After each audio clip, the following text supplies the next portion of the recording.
Stella and Charlie, Friends Forever by Bernadette Peters. Stella lived in an apartment in New York City with her best friend Kramer. One day he was gone, and Stella was alone. Stella didn't want to play with her toys.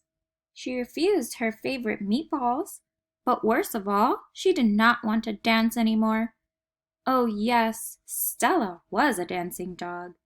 She just waited by the door for her friend to come back. But Kramer was not coming home. Stella's mom wanted to find her a new friend, so she decided she would adopt another dog. She looked at many pictures of dogs who needed homes. She checked out dogs at animal shelters, but she couldn't find just the right friend for Stella. Finally, she heard about a little brown dog who was found in a garbage dumpster. A lady heard the frightened puppy's cries and rescued him. The dog, who answered to the name Charlie, was taken to an animal shelter in Texas, and Stella's mom was in New York, 2,000 miles away. But because her dog really needed a friend, Stella's mom decided it might be worth driving to Texas to meet Charlie. She waved goodbye to Stella, and off she went. When Stella's mom met Charlie, he wrapped himself around her as if to say, "Yes, I have been waiting for you." Charlie looked at her with his big black eyes. She talked to him, and he listened. She sang to him, and he sang back. Yes, this little dog could actually sing. What a perfect match for Stella! And so, Charlie was adopted. Off they went on a 3-day road trip. New York City, here comes Charlie. Charlie spent his first night in a hotel in Missouri.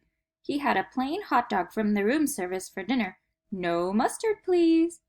Charlie was so happy he did a little thank you yodel.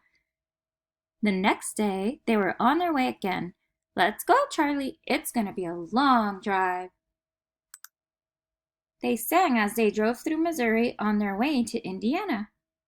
Charlie became carsick. Yuck. They stopped for a while so he could go for a walk. The sun shining on the Gateway Arch made a rainbow of color.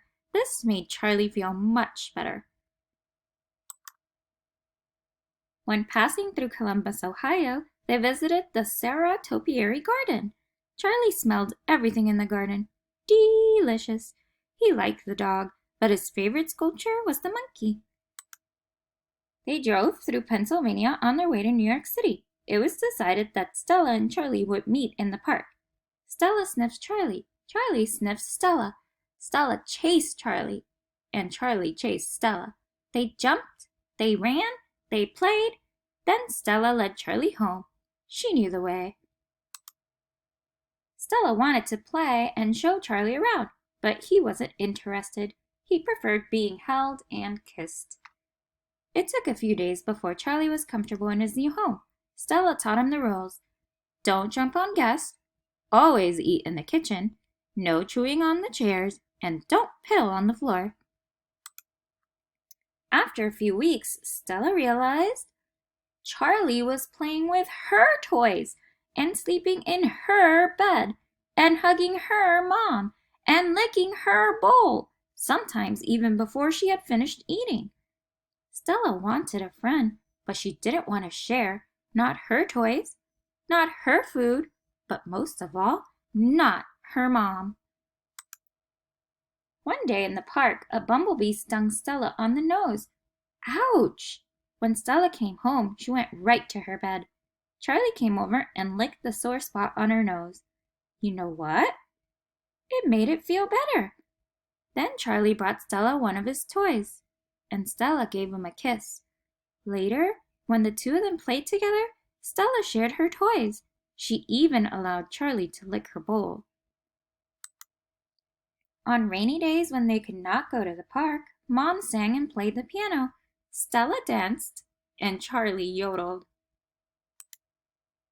Stella had a forever friend, and Charlie had a forever home. The end.